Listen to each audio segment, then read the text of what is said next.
Welcome to everybody here tonight for the Finance Scrutiny Committee. I'd just like to welcome all members, officers of Telford and Wrekin, and the officers of LEP, and the Cabinet member David Wright to the meeting tonight.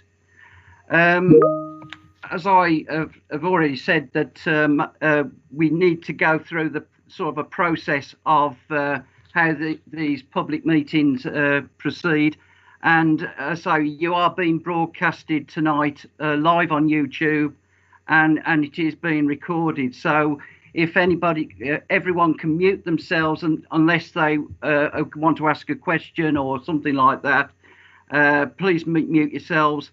Raise your hand if you want to ask a question, and we'll go from there. As I say, hopefully everything will go according to plan.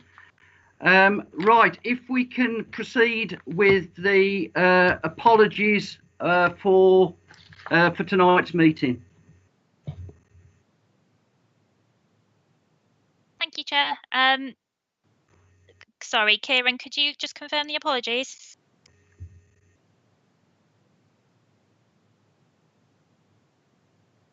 Okay, thank you. Declarations of interest. Has any members got anything to declare? Cindy, did you?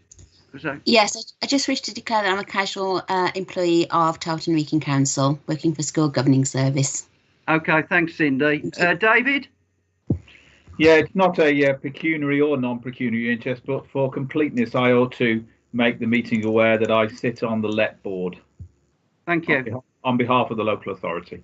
Thank you, David. Thank you. Everyone else is nothing to declare. That's fine. Thank you. Minutes of the previous meeting. I think everyone should have had a copy of it and looked through it. Can I take it that the minutes reflect what went on that particular night? Move it, Chair. Yeah, I'll second it. Thanks, Eric. Is everyone in agreement to that?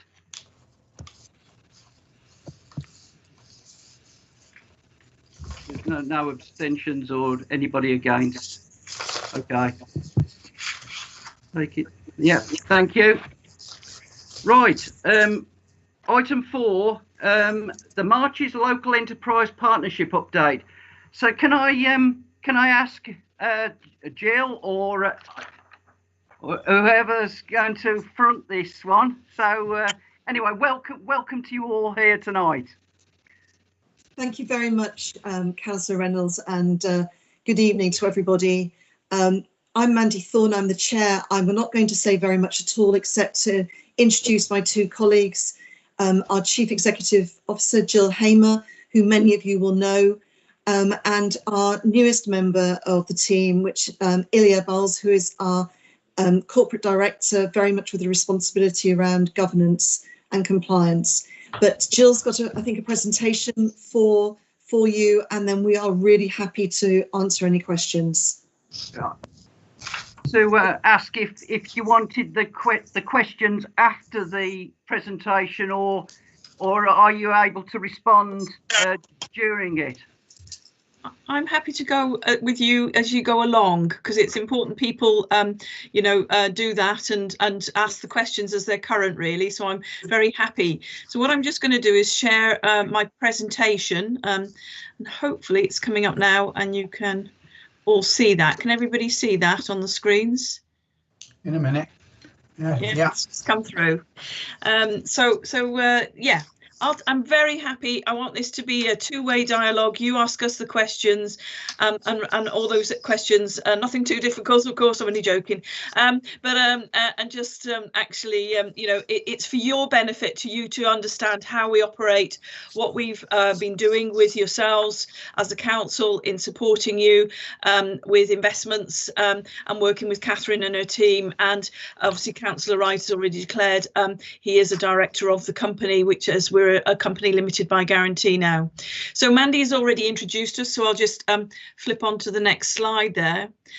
And just to kind of reiterate, really, the size of the Marches LEP area for those, many of you I know on the screens are very familiar with this geography, but it is important that just to kind of put it in context. And I wasn't quite sure if we had some new members on board tonight, so just giving you a feel for the over the size of the geography and the numbers and the kind of location, which you're all too familiar with, as I know you all live in the Telford area.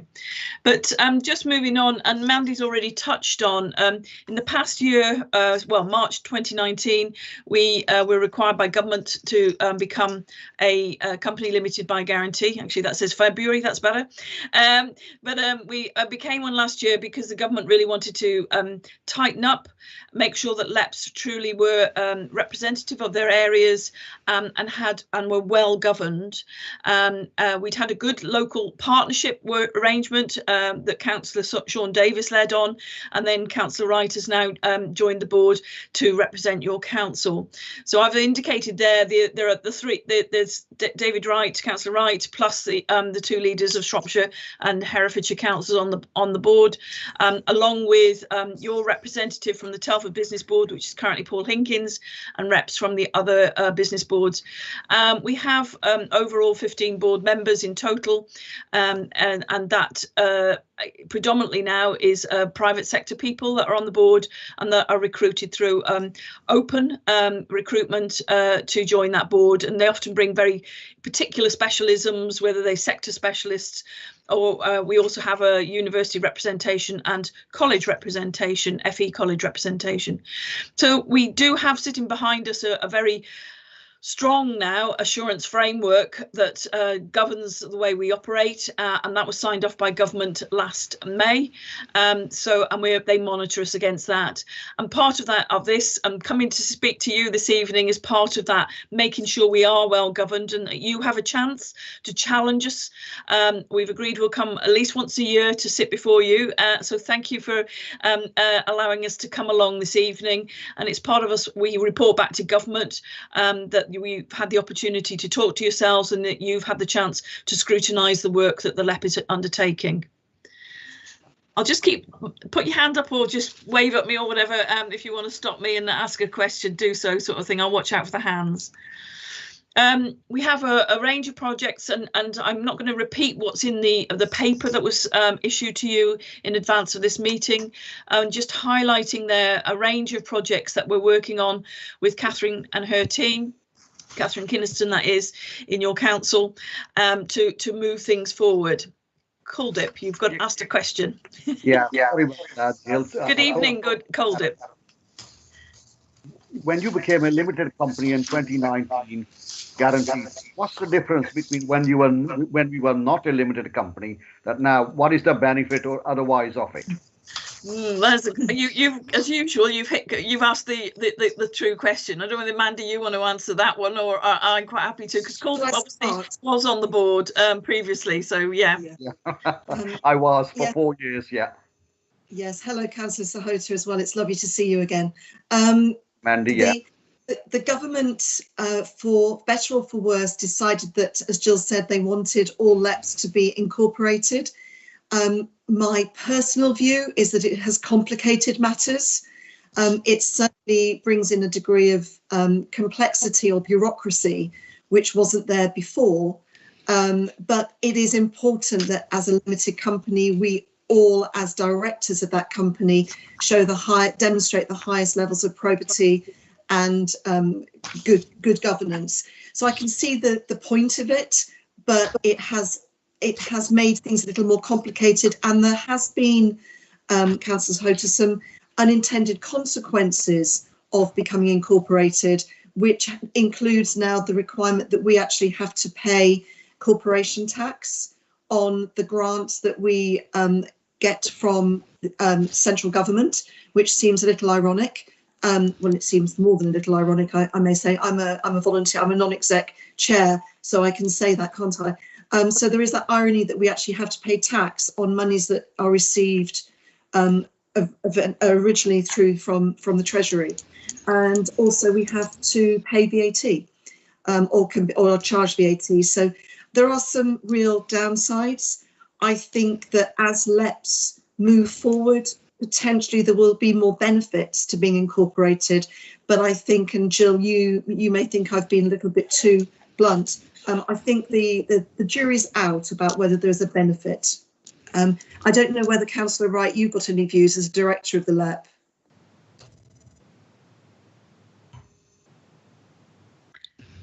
Maybe not. But Jill, what have I said anything? Mandy's basically, I mean, I don't know whether we've answered your question there, called it, but the fact is, we were a loose partnership before, and as you know, we ran it through a joint committee. Clearly, that was led by the 3 local authorities, and the change is now that every director of the company has equal voting rights, because in the past it was the 3 leaders who could finally have the final say. So that was the big change, and I know Councillor Davis was not overly happy with that change, but the government obviously required us to do it if we were to continue to receive the funding. So I think everybody did actually accept it in the end, and it has, as Mandy said, added a layer of complexity and bureaucracy with AGMs and everything. I mean, we'd always produced open minutes and everything and reports. We do, everything is now in the public domain in everything we do. We could have done all of that without potentially becoming a company limited by guarantee, but that's what the government required for us to continue to receive funding. So that's the route we went down. Thanks for that. But what I was thinking about, if we have to pay the corporation tax or the other tax, I don't know how much we pay, then of course we could have used that money for a local, creating local jobs or something. And why we got the money from that and then we pay to the government. But then, it's been decided, that's fine. But it is something that I was sort of, when I knew that you became a limited guaranteed company in February, and I immediately some things sort of came to my mind. So anyway, thanks very much for that. I was thinking about more, why give a tax back to corporation tax? We could have used it local. But thank you very much, Mandy and Jill. Carry on, please. Thank you, but I actually I shouldn't be saying this, probably officially agree with you, Coldip, on that one. So going forward, the more positive, we are still working very closely with Catherine and her team on a range of projects, and you can see in your pack the long list of projects. I've just given you a flavour of those on the screen. The very interesting NI Park that is now coming out of the ground over at Newport, and obviously Councillor Carter will be very familiar with that one, and then some new, more recent ones that have been awarded. The Stronger Communities Regeneration Project, which is the new college project, the reconfiguration of that site for you, with getting building funding that was awarded in July, and a very new innovative project taking place at the University of Wolverhampton campus to take them into health and social care provision there, and ongoing support for the college, various initiatives going there. So we're just moving that around generally, sort of thing, in investment. And then a most recent one there on the bottom right hand side, which is very interesting, is the first one we've worked with a housing association to really look at the helping change and make housing, social housing here, much more energy efficient to reduce fuel poverty. So that's quite an exciting one that we raised and brought to the attention. The councillor, the leader of, Wrekin Housing, joined Mandy and I on a call with the minister recently, setting out how this project was really very innovative, and he was really very impressed with that. Sorry, a hand's gone up, and I just want to check who that is. It's Councillor Mason Morris. Sorry, I'm not a councillor. I'm a co-optee, an independent co-optee. Sorry. I want to ask a question about your priorities. I was just wondering, how did you come about the priorities? Were they subject to consultation? Consider at any point actually enabling better access to heritage, culture and communities? So to answer your first question, we do calls, and really it's for the part that, because there are predominantly capital projects that we're funding, it is really down to our partners and stakeholders to submit their priority areas and projects. So in the ones that have come forward from your council, we assume that they have been prioritised within your own council, because obviously we have a pots of funding, and they put forward those ideas, and then they're assessed independently for value for money, outputs, impact, return on investment generally with jobs, etc., and skills development. So we put those forward, but they're really projects that your council has put forward, and or other stakeholders that operate across the marches, like the colleges, like the universities, and now Wrekin Housing put their bid in, which was a new one for us. We'd not worked with a housing association before, so we don't. We call for projects, and it's really for our stakeholders to put them forward, and then they're prioritised around, as I say, value for money and impact. But they do go forward. We do that prioritisation process, and then for final sign off, they do go back to government for agreeing their selection. Okay, thank you. So just moving on, the current priorities in relation to looking at the future and going forward is, we are, just to be aware, very active with your colleagues at the Telford Marches Growth Hub, when they were going into the office, based over at the Priorslee campus there, but they've been marvellously running an excellent virtual delivery service now with advisor support online, and I know have been incredibly busy in the last 8 to 9 months. We continue to make the case to government, and our most recent strategy that went in last Christmas was the industrial strategy, but we're waiting to hear the local industrial strategy. We're waiting to hear from government whether they're going to ask us to repurpose that to look at a recovery strategy, but we're waiting to see where the government is going on that. They have announced excuse me, that they're going to refresh their own national industrial strategy, is the latest news we've had. And then, just to give you a feel for, we have other strategy documents that we've evolved and helping develop very important things around the skills agenda. We now have an energy strategy and a working group of which you have representation on, and we continue to operate a loan fund, which, as you'll see in your pack, you've had 2 projects in your area have been recipients of that money. And then, last but by no means least, we've been supporting Catherine and her team in making sure and helping her, and Mandy is on the board of the Towns Fund initiative that is currently under consideration. And I think, Catherine, the submission goes in tomorrow, I think, or Friday, to government for your Towns Fund initiative, bidding for the 25 million that was made available. Friday, there you go. Kathy mentioned it this morning at Telford Business Board that you were on the final run of getting that ready to go in. Just moving on there, during COVID, we've done a number of initiatives to kind of really work together across the marches. We had an economic impact group, which was the Chambers, the FSB, National Farmers Union, again, representatives from your own organisation. We met almost 2 weekly at the start, just really wanting to understand whether the government initiatives were working, whether they were right, and we fed that information, or Mandy did, up through a regional and then a national groups to ministerial steering groups about the recovery process, and making sure that and we pushed back on a number of initiatives that we didn't think currently were working, and clearly we've been pushing. The most recent one was pushing for another phase of furlough, which did happen, thankfully, in the second lockdown. So that's been going on, and we've been continuing to work across a LEP network with the 30. We're one of 38 LEPs, and we do work together well to make cases and represent our areas to ministers.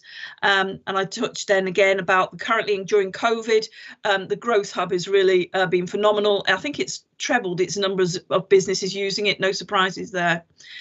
And then thankfully in July, the LEP board did allocate to each local authority a sum of funding to support the visitor economy. And Kathy Mulholland and Catherine have been working on that with the Telford Business Board in investing that. And Catherine we presented a report to the LEP board, and you're clearly having some successes. Clearly COVID continuing has delayed some of the implementation, but Kathy gave a good presentation this morning to the Telford Business Board about the development of the app, which everybody is very excited about to be rolled out across your borough. And then we did have a summit back on the 15th of October, which brought about 100 or more people together just to really reiterate and get views across what we need to do to plan for the future. And you'll see there the priorities were inevitably in a predominantly rural area, the digital infrastructure, but clearly a strong one about skills, retraining programs, getting people back into work, upskilling for people who've been made redundant, and continuing to try and find routes to access to finance for the SMEs that are currently trading or new ones that wish to start up. So ongoing, what's the current things that will hit us, we think, in 2021? You will be aware the Prime Minister announced a 10-point plan for Green Industrial Revolution. We're waiting to see what the detail of that, but we have an energy strategy that already has a good long action list in it that we want to seek more funding for, but we're not sure if there's money following that what money is following that 10-point plan. There was announcements 2 weeks ago about the comprehensive spending review. We have been advised that there will be a prospectus coming out detailing how the government plans to spend £4 billion in levelling up, and we understand it's predominantly for investment in capital spend, but we await the details, and I'll obviously liaise with Catherine and brief Councillor Wright as a board member on what that actually means for our area and whether we will be issuing a further call for bids to come forward into that.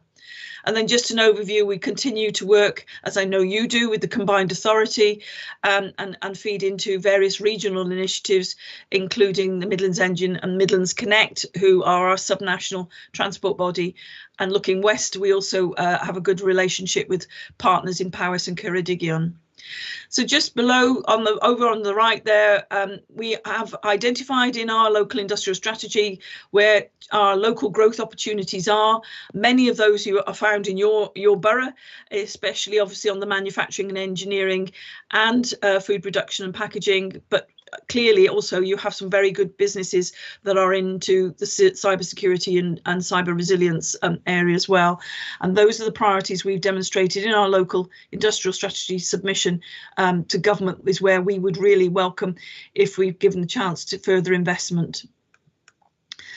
And that's it. I've said enough, really, and there's just obviously information there and links to various things that you can follow on us as going forward. And I'll finish there and ask you if you've got any questions. Can I? Oh, sorry.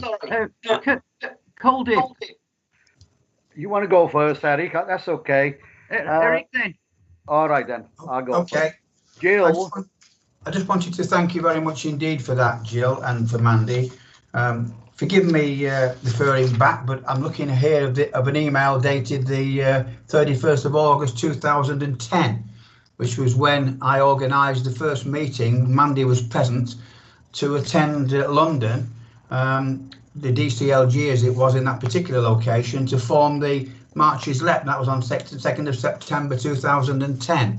So that was very, very good. And we were one of the first 15 LEPs that were formed in the country. Forgive me for mentioning this, but I think it's important to give people who weren't around then the background, how long this has been going on. It's done a great job since then, and I thank Mandy, who took over recently from Graham Wynne, and Graham followed on from Geoffrey Davis from Ludlow, who was the first chairman going back some time ago. Just wanted to refer to the Nye Park and say this was very, very welcome that this actually was started, because with my other hat as chairman for many years of the New Public Generation Partnership, it was something that we were looking to do, and that is something that's been very successful. And I look forward to Catherine's further involvement. With obviously with the COVID problem, we've not been having the meetings that we regularly were with the catch-up group as to how things were progressing.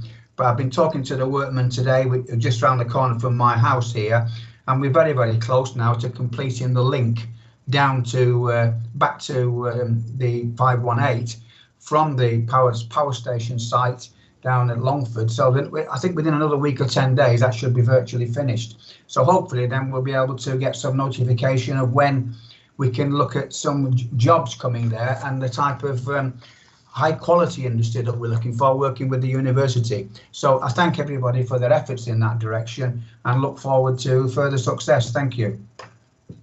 Thank you, Eric. Caldy. Coming up, I was on a mute. Jill, on the spending review, you said one of your partners is a Midland Connect.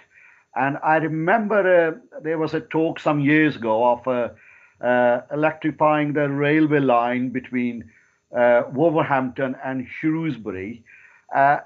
Is the Midland Connect thinking about that, or are they thinking of putting some money into it? I mean, I remember 4 or 5 years ago, they said, well, we are looking into it and we will be. And when I looked at your spending review and the Midland Connect and ongoing work with the partners, I just thought of is there any plan in the future, or is there something in the early stages to electrify from Wolverhampton to all the way to Shrewsbury, and of course going through Telford as well? Yeah. I don't know if Mandy wants to say. Mandy actually sits on the strategic board of Midlands Connect, so she can perhaps update you, Mandy, on that. But I'll leave you to say, Mandy. Thanks. I mean, Calder, my understanding from what I've heard is that yes is the answer. It is in the work programme going forward. It's not imminent, but it is certainly included in Midlands Connect's ask for investment, so that I believe it's in sort of the 2023, 2025, 26, but I'm not well sighted on, I haven't got those details in front of me, but it's certainly something that they are planning to do, or, you know, that they are championing to happen. Jill, do you want to come back in? Yeah, I will check on that, Kuldip. We are in regular contact with Maria Machenchosis and her colleagues, and I'll leave that one as an action for me, Kieran, to kind of come back with the detail. I'll check for you around that, basically, because they're doing a strategy refresh at the moment at Midlands Connect for the next kind of 5 years. So I just want to check. I wouldn't want to go, but I know various MPs locally are championing it. So I'm sure they'll be listening to that as well, because they do talk regularly to the MPs from our area, I know, as well, sort of thing. So yeah, it is part of our transport strategy. The line between the Wolverhampton and Stafford, that's all electrified, and there's more traffic going back and forth, and yet from Wolverhampton to Shrewsbury through Telford and further down, because it hasn't been electrified, there is this lack of services sometimes. You know, they say, well, you know, because all the engines are mostly diesel or the other type. So this is something that we need from the lap. And I hope, Mandy, when I was on from the Telford Wrekin Council on the Midland Connect and Midland engines, I used to talk about it regularly, and they were saying, yes, yeah, we're working on it, we're thinking about it. So could you please, you know, remind them, and let's hope, you know, they do something about it. Okay. As a regular user of the line between Telford and Wolverhampton or Birmingham, absolutely, it's something that we are pushing when we can. Thank you. Jim Lavery. Okay, on the same subject, I'm afraid. The recent spending review has reduced the rail budget by £1 billion, I understand, which won't help the situation as far as these sort of modifications we're talking about go ahead. Also, the modifications are not just electrifying rails that we need. We also need to be able to extend the platforms at railway stations so that we can take bigger trains so that we don't get the congestion of passengers on the trains that we do at present. And I don't know whether any of that has been looked at all. As I say, I think what I'll do is I'll get an update from Maria on what their plans are for Midlands Connect from the point of view of rail. But I will just add that Catherine Kinnis and I will, I have emailed her today about this, is that we will be talking to you with more updates. I think from what I'm hearing and what I'm seeing, but I've not got anything actually in writing from the government yet, but this 4 billion that's been announced for levelling up is around projects that allow better access and better usage by communities and give better transport access in particular. And I think there may be opportunities if projects have been or are planned for or in the development to come forward under that bidding round. So we'll need to keep an eye out for that. If what you're saying, it looks like CSR has reduced the national transport budgets, but if there's another way of skinning the cat, in my terminology, and getting that money a different way. So we'll just keep that. I will though go back and get a proper report from you from the Midlands Connect team on rail links between Wolverhampton and Shrewsbury, but obviously, you know, the connectivity through to Telford. Thank you. Eric, are you coming back in?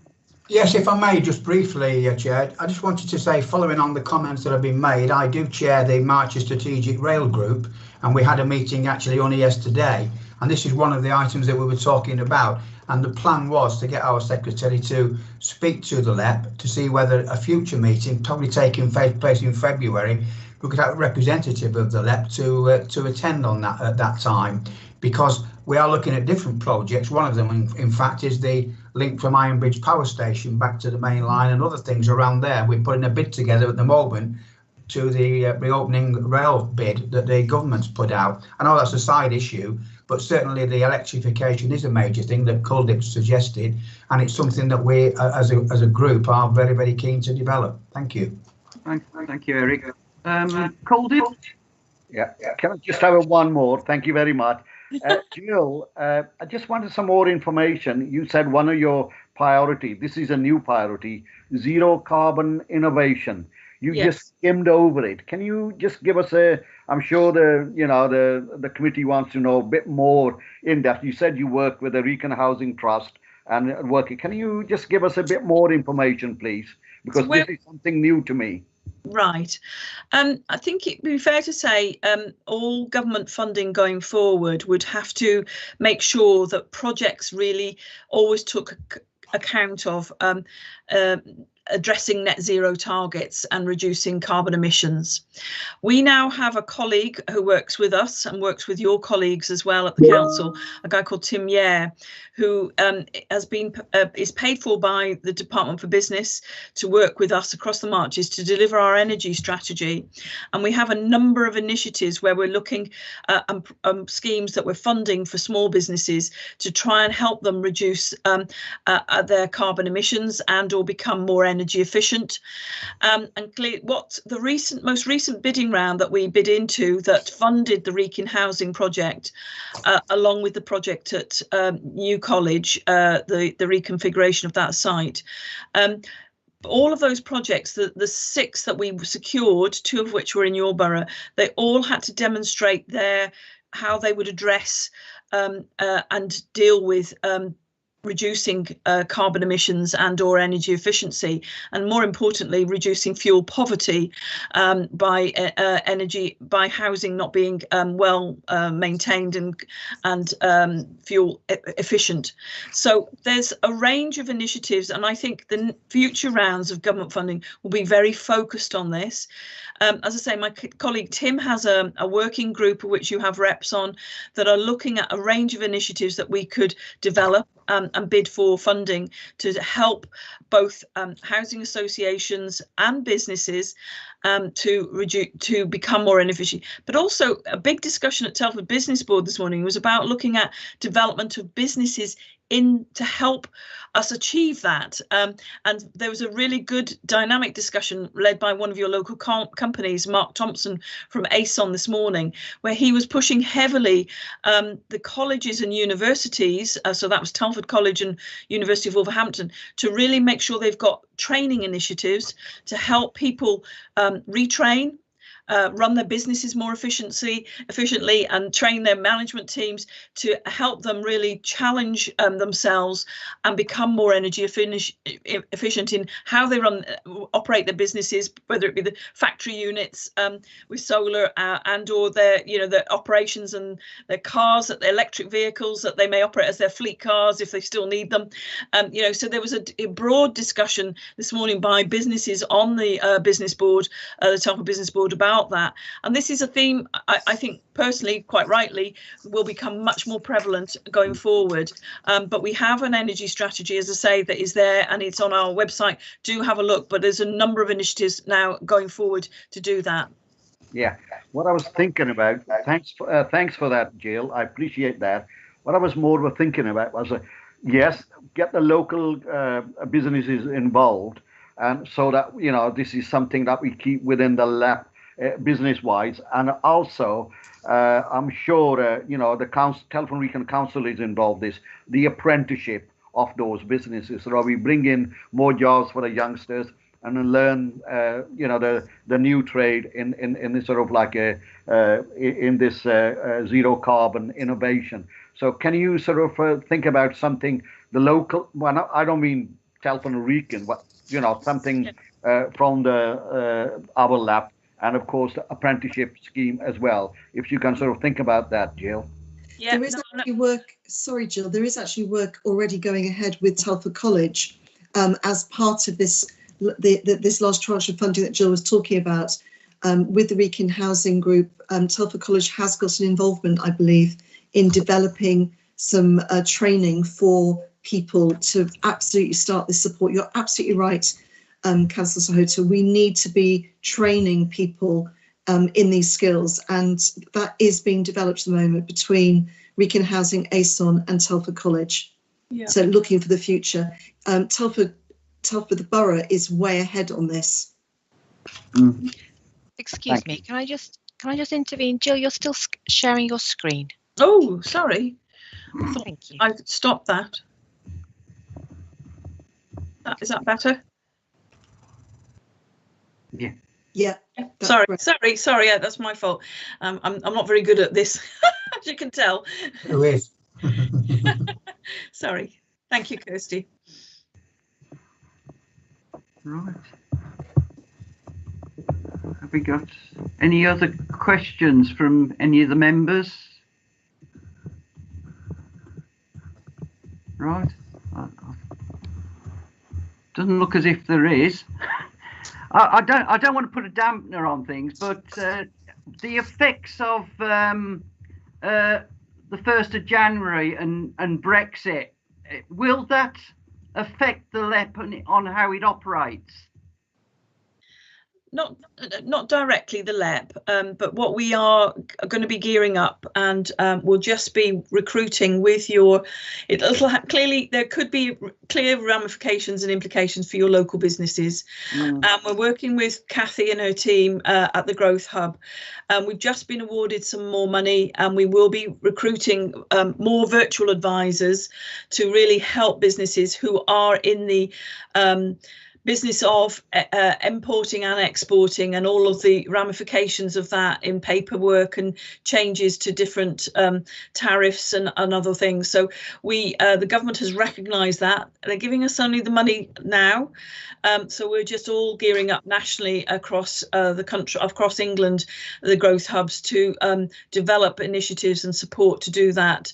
But I don't think the advisors will be in place, quite honestly, until the new year. But I'm hoping that they will be there to really help local businesses that have been importing and exporting and wish to continue to do so with their challenges of changes of paperwork and advice and guidance on what they do, and the new rules and regulations on tariffs with their trading partners in Europe. So it's going to be a challenge. The LEP, my big concern is it will generally have an overall impact, but it's a little early to say on the economy, just on top of the challenges that the COVID lockdowns have had on our local businesses as well. So that's why we will be looking to probably put in place in the coming months, with advice and guidance from government, recovery plans to really look at what we do need as additional resourcing. But then was the only money that we're aware of that's come out now is the government is very focused on levelling up. And then we know this little bit of money additional around advice and guidance for SMEs around the implications of Brexit for those who have been exporting and importing. Okay. Mandy, I see you've got your hand. Do you want to add something to that, Mandy? May I? Sorry, yeah, of course you can. I think the other part is that we have been beneficiaries of significant investment through ERDF and ESIF funding over the past, 15, 20 years or so. And actually, within the LEP area, we have brought in a significant amount of money through this European funding stream over the years. We don't have, we know now there's been some announcement that was made in the comprehensive spending review around a small amount of money coming forward. The start of the, sorry, my brain has gone, sorry, something's happened in the background, and so, but we know there's a small amount of money coming through Shared Prosperity Fund. That was the fund that I'm looking for, but we're waiting for more, and that does mean that is causing concern. There have been some very significant programs that have been operated across the marches, particularly around supporting people not in education, employment or training, particularly supporting work in those hard to reach communities, which we will not, unless we get more targeted funding, that will be at risk at some stage in the future. So there is an impact. We're still waiting for more funding, but I have to say the way that your council officers work with the LEP and work in partnership make sure that we get the best possible bang for our bucks, using Jill's term earlier, and that proactive approach that your officers have makes a significant difference to what we're able to offer across the patch. Yeah, that's reassuring. Yeah, thank you, Mandy. Thanks for that. Cindy.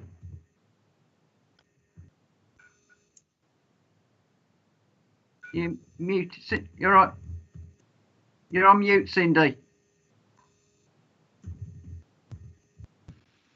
Yep. Thank you. I think it's following on really from what Mandy just said, and it's excellent to hear that that Tafton Region Council are being proactive in this matter. But is there more that local authorities could be doing generally to support businesses over the next few months when it could potentially be a very difficult time for them? But they also lose out on funding. I know. Well, if I answer, then I'm sure Catherine or Jill would like to come in. But the local authorities do an incredible job with the money, the small amounts of money that are fed through from government. What we've seen through the pandemic is that government has used local authorities very successfully in Tolton Rekin's case. And in fact, in the 3 authorities across the marches have been very successful in using that government funding that's targeted to businesses, actually enabling that to go in a very effective and efficient way. What we're all dependent on is actually seeing more funding coming through to support our business community, which certainly in the visitor economy, in hospitality, culture, a huge swathe of very important businesses in our area have been very adversely impacted, not just with the pandemic, but we sort of forget that in January and February, we were hit with fairly devastating floods across large swathes of the marches. So in some areas, businesses, and in those I'm including B&Bs, hospitality, the visitor economy, our cultural sector, they've not just had the flooding, but they've also had the pandemic. So 2020 has been a torrid year. What we've tried to do is make sure that we can leverage whatever funding we can. And as the LEP board did release revenue funding, it was the first time we've been able to do that. And Jill and her colleagues worked incredibly hard to be able to get some revenue funding with which we supported, you'll see in your papers, supported the Ironbridge Gorge Museums Trust, and then further support, which is being used very, very innovatively in a joint sort of project with the Telford Business Board and the council. So I have to say I'm really impressed with how it's worked, but we are reliant, I'm afraid. The LEP doesn't have a magic money tree. I'm looking, but I've not found it yet. But we need to work collectively and collaboratively to make sure we get the best deal possible from the government. And that means working with the council, working with our MPs across the patch, and having a collective voice that says we need more. I'll get off my soapbox now, Chairman, I'm sorry. No, that's fine, that's fine. Jim, do you want to add to that? I know you had your hand up for a little while. Yeah, well, yes, I just find it strange that we're paying 20% VAT and is it 18% corporation tax? Has that come out of the spending that we would have, well, LEP would have as an overall package, and reduce the actual availability of money and its overall impact? Or is that just a wrong interpretation? It's not come out of the grant monies, the capital grant monies that you're accessing. What it is reducing the LEP.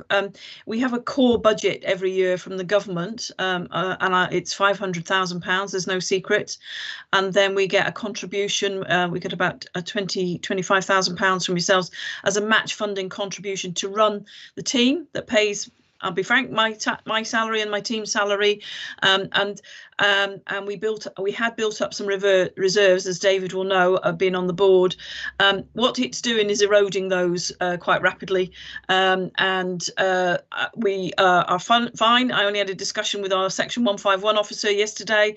We're fine for 21-22. The government have confirmed they're going to give us some more core funding, but Mandy and I have been making it very clear to our officers, civil servants that we deal with, that it is really madness that we are not able to, because we used to be able to reallocate some of our core money to support new project development, new initiatives and grants, but we're not in a position to do that. So it's not directly impacting on the main capital money that we're winning for this area, but it is eroding our ability to perhaps do more project development and research and studies to support our business cases for bidding for more money. That it's eating away at our kind of back office operations at this moment in time. We are in discussions and trying to have discussions with, as my colleague Ilya on here is trying to do with the HMRC, which is proving interesting, to try and find out if we can have some opportunity to recover that money. I know we won't be able to recover the corporation tax though. David? Thanks, Chair. I wanted to say something that actually Mandy just said as I put my hand up, which is, you know, in response to your question, Cindy, about business support, I think it's about us assembling a whole range of approaches, and as a local authority, it's about us linking into the LEP, but also looking at a whole raft of other initiatives that we can potentially fund. So we have been very successful, very rapid in getting our business grants out of the door. So obviously we've had a lot of, we've had government funding for mandatory grants, but also discretionary grant funding as well. So myself and other cabinet members and officers have worked very hard to make sure we make that discretionary grant pot as flexible as we can. We're looking at rolling that out further now. So that's an area of work we've tried hard to do during the pandemic to make sure we support businesses as much as we can. What we're going to do with that grant pot is we're going to try and make it a single access point pot, so that you won't have to apply to all sorts of different grant headings, that you'll make an application and we'll channel the money out from the most appropriate portion that we can. The other issues that I was going to touch on, Mandy has covered in some detail quite rightly. Obviously, support direct to the Ironbridge Gorge Museum as a sort of museum of significant regional and national importance, and we really welcome that from the LEP. We're hoping to launch an app, as Jill and Mandy have already touched on earlier, to support businesses and high streets in the in the Telford and Wrekin area, and that's been worked up together with the LEP and the Telford Business Board. So that's really positive. Mandy's already touched on that. And some of the projects that we have been working on, some of these big capital projects, the objective is to continue to stimulate activity in the local economy so that we can see project development. So the LEP has been involved in land acquisition that feeds into the town's fund bid. The LEP's been involved in projects like New College, as we've already said. So a lot of details already been discussed tonight about those initiatives. It's about us linking our agenda into the LEP's priorities and vice versa, really. But some of these pots also have national government indicators that we have to meet their criteria as well. So although in some ways we'd like to bid for a whole range of other stuff, we have to meet the government's criteria on a whole range of these projects. So we have to jump through a number of hurdles in order to get funding through the various processes. But as a cabinet member and as I've said, I sit on the board of directors, but as a cabinet member with responsibility for environment and economy, and I would say this, I suppose, although I probably would be critical if I couldn't say it, I think we have a very, very good officer and member and board working relationship with the LEP, and that goes not just for us as Telford and Wrekin, it also goes for the other two local authorities, irrespective of their politics, to be honest. And I think that's a really positive environment in which we work collectively together. Thank you, David. Catherine. Thank you, Chair. And I'm, just wanted to sort of come in on the back of what David has said and just pick up on the point around the growth hub, because again, I think as Mandy and Jill have touched on, that's a really good example again of collaborative working where we operate, as you say, out of the Prisley campus, and we have our business support and our inward investment teams based down there. And just to give a bit of context, since the start of COVID, and those numbers increased daily, we've had over 7,000 business engagements. So there's obviously businesses who are contacting us or we're in touch with through our newsletters or through the events and activities we've got there. And again, as Jill said earlier on, we haven't been able to run that growth hub in a physical sense clearly since March, but we've had right from the outset a virtual programme. And again, picking up on some of the other comments, what we're very clearly doing at the moment is that's covering two key themes, both clearly COVID recovery, but also looking forward at the implications of Brexit. We're not losing sight of those, and starting to offer support and packages of assistance for businesses who are challenged in that respect. I think we see there are clearly going to be challenges for business. I guess there are also opportunities. And again, I think with what David said about having, I suppose, a proactive and forward-looking approach to where this might go. We know that Brexit may mean businesses wishing to have their supply chain closer to them, or companies who might invest in this country rather than looking to go overseas. So I think it's also about how we position Telford and use things like the Telford land deal, which we have in place, and again the LEP are partners to that, to ensure that we've got the sort of the land offer there, as well as supporting the existing businesses that are here, and indeed looking at those funding opportunities that we hope are coming over the horizon. And then I think the final point I would make is around the skills agenda. Again, several people have talked about skills in relation to the green environment, and I think that's absolutely key, that we are again preparing businesses because they have got to adapt, and we've seen a very rapid change in the business practice over the last 6-9 months, probably 5 years worth of change we've seen happen in that period. And there are a lot of businesses of all scales who need to adapt, everything from simple stuff like having a stronger web presence through to automation of their their manufacturing processes. So that again is a strong theme, and I know the University of Wolverhampton, Harper Adams as well, and the college are very mindful of that. David mentioned the Telford investment plan and the investment that we're looking to make, and has been supported by the LEP in starting to make in the town centre. And we're very excited that we hope will also involve a new skills offer, which will have a focus on digital and some of these new technologies. So I think it is about supporting businesses now in that recovery phase, but also doing all we can to think about, well, what does the future opportunities and how do we prepare Telford and the business space to take advantage of those. Thank you, Chair. Thank you, Catherine. Caldy. Very quickly, Jill, how's the Hereford, the big project we started, what was it called? I've forgotten the name now, about 5, 6, 7 years ago. How's that I'm just curious. You mean the new university? Was that the one you were? Yeah, a new model in engineering technology. Yeah, that's it. They actually opened for recruitment of students last week. Did they? They got their accreditation from the Open University. The LEP has funded the building of the phase 1 of the campus up in the city, and the LEP is contributing to phase 2, which is 2 new engineering centres. It's very focused on engineering, as you know, and it will be very much a test bed for national government around just running modules. The university will be open 48 weeks of the year. It will have modules and practical applications. It will have no research faculty at all, and they start recruiting to take in their first cohort of 25 who will be fully funded by charitable means to start the curriculum in March. That's the plan.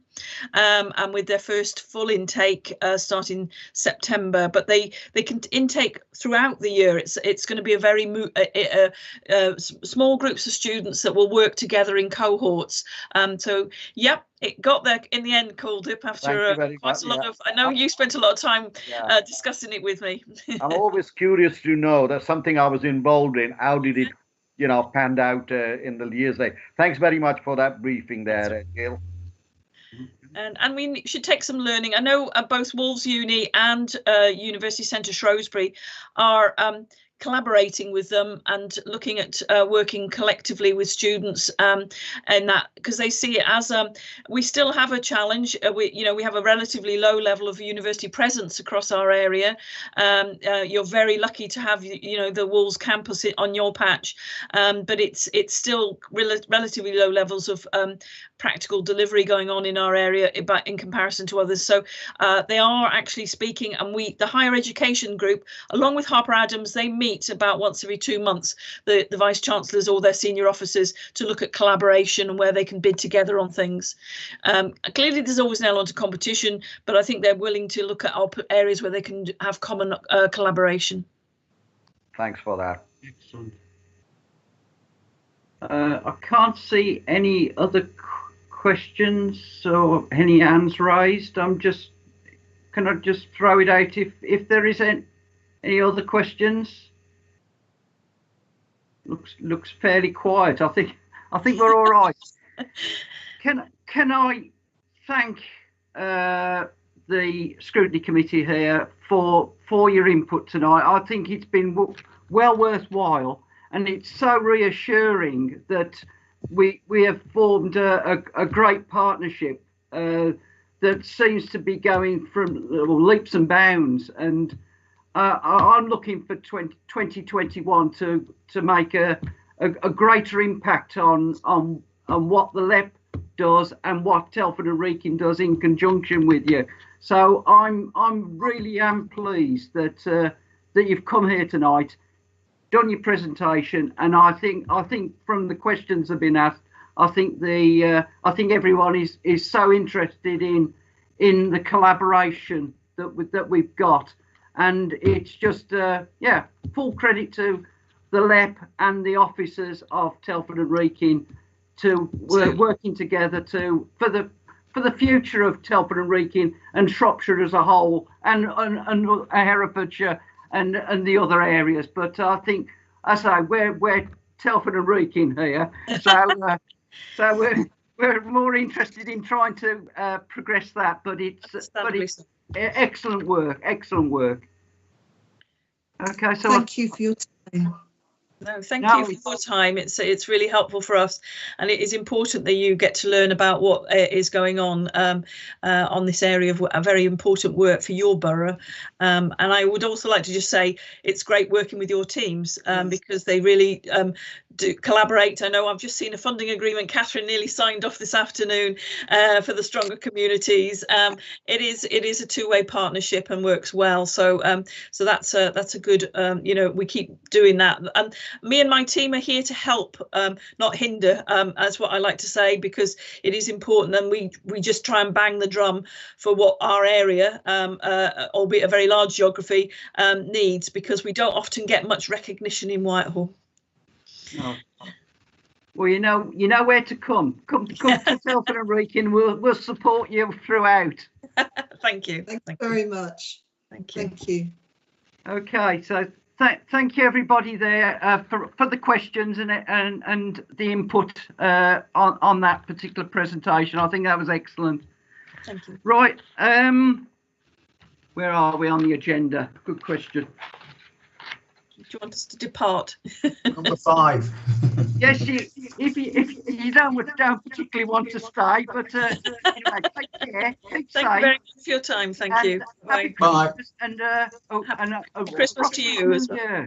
Bye. Yeah. Merry Bye. Christmas. Okay, thank you.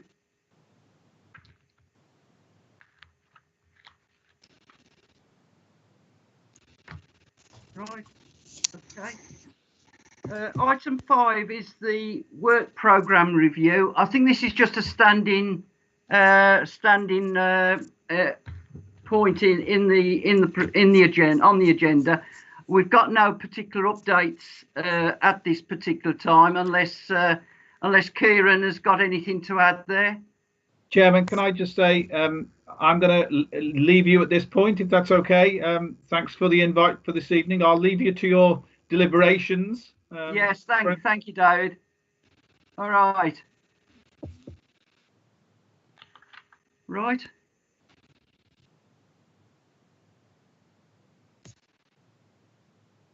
Okay.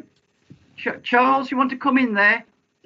Just to say, Chair, I've looked at the work programme, and I think we're going to have a busy time next year, particularly after Brexit. And I think the next meeting we've got is going to be all important to discuss where we're going to go after Brexit. Yeah. Without scrutiny. Yeah.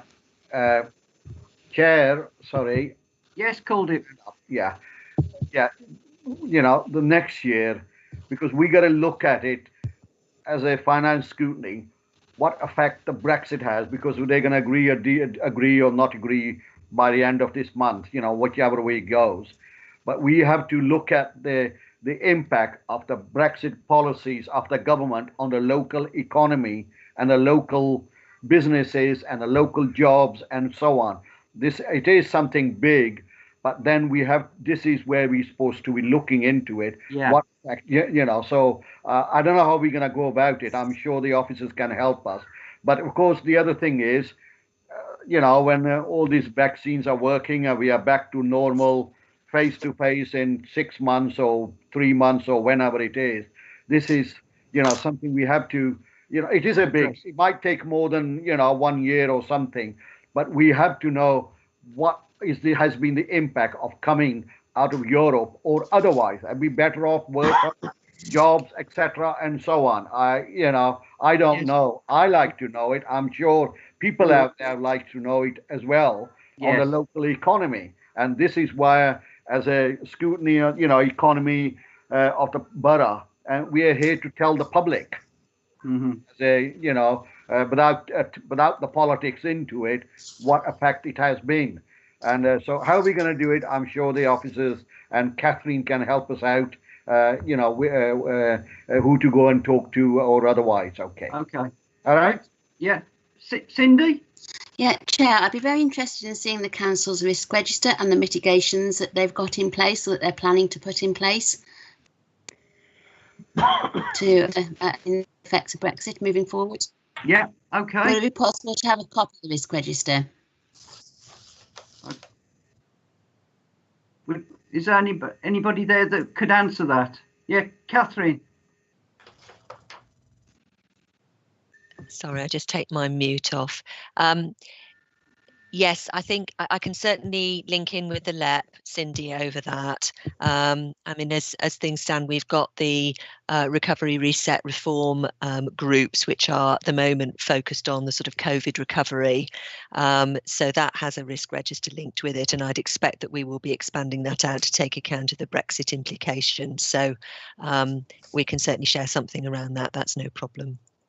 Thanks, Catherine. Chair, sorry, can I just follow up on that? Does that mean that Brexit is not currently on the council's risk register? I think it's certainly on the core register, Cindy, but it will just be there as a sort of a standing risk.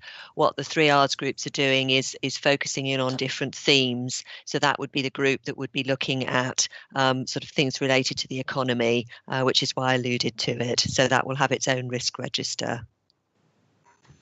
Okay, is it possible to have sight of those risk registers where Brexit is included then, so that we can then identify any areas that might not be covered? Thank you. We can. I can pull that together. That's fine. Thank you. Thank you, Catherine. Thanks, Cindy, for the question. Jim. I think most of it's been covered, but I think the pandemic has caused 11% GDP drop, and it's forecast that Brexit will, if it carries as it is at the moment, will be a further 2% drop in GDP, and it will hammer mainly manufacturing industries that export to Europe in the main. And I believe, I don't know if anybody confirmed, but a large percentage of the companies that work in Telford and Wrekin are manufacturing companies that export to Europe and will be hit harder than other industries. Catherine, yeah. Do you want me to come in on that? Sorry, I didn't lower my hand after the next time.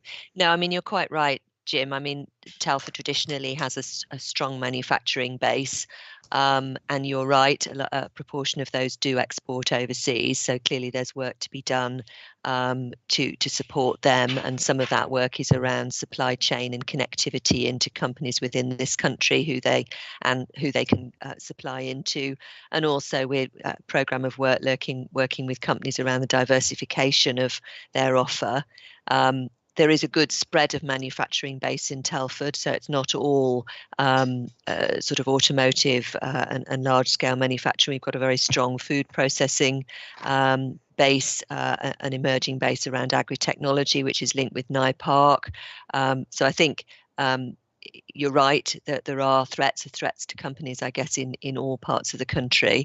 But I think we're doing as much as we can to sort of mitigate that through the support we're working with those businesses on, and that approach to looking at how can they look at other products and other companies they can supply into, as well as looking at how do we diversify, I guess, the business base generally, so we're less I suppose the risk is less because we are so focused on that core sector.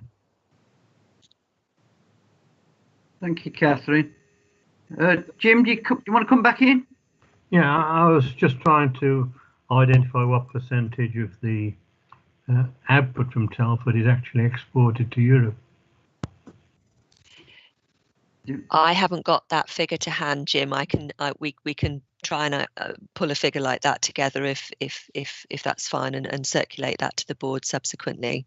I mean, business base wise, it's about 16% of our our base is manufacturing, which is significantly higher than the UK average, which I think off the top of my head is about 10 or 11%. But I haven't got the figures in terms of the GDP percentage, but I'm sure Kieran will have taken a note of that question, so I'm happy to follow up on that afterwards. Cool. Yeah, Catherine, I remember about a couple of years ago I read it. The manufacturing nationally is about 10%, and we were almost 20%, and the other one was that 60% of our the manufacturing goes out to the EU, I don't know where I read it. It's something sticks in my mind. It was a 60% goes to the EU market, and then we were very, twice as much as the national average in manufacturing. But you're quite right on that. It could be 19, but to the 60% goes to the EU. Mm. Yes. I mean, I'll revisit those figures, called it, because I think the manufacturing base, I think it's 16% now and 10%, 16. as you say, nationally.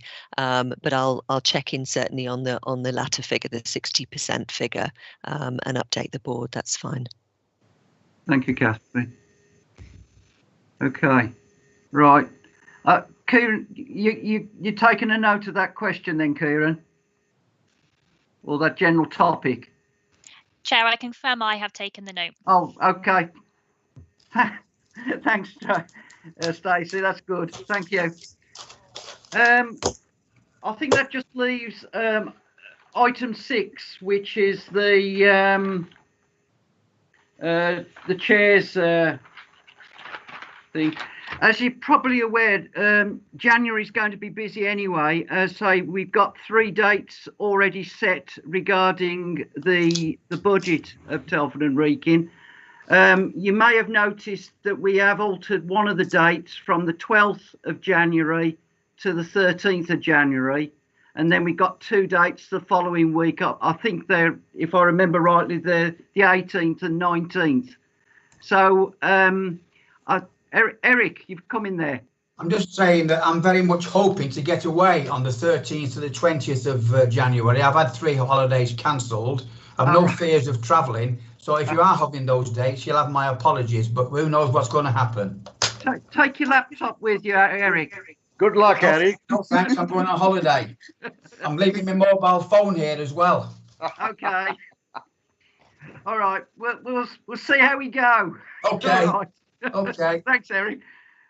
Other than that, I think that's all that I need to say. Really, I think all it leaves me to say is just to have a good Christmas, keep safe, and we'll see you in the new year. I don't think any. Eric, you still got your hand up? Are you all right? Or you? Yeah, you're all right. Okay.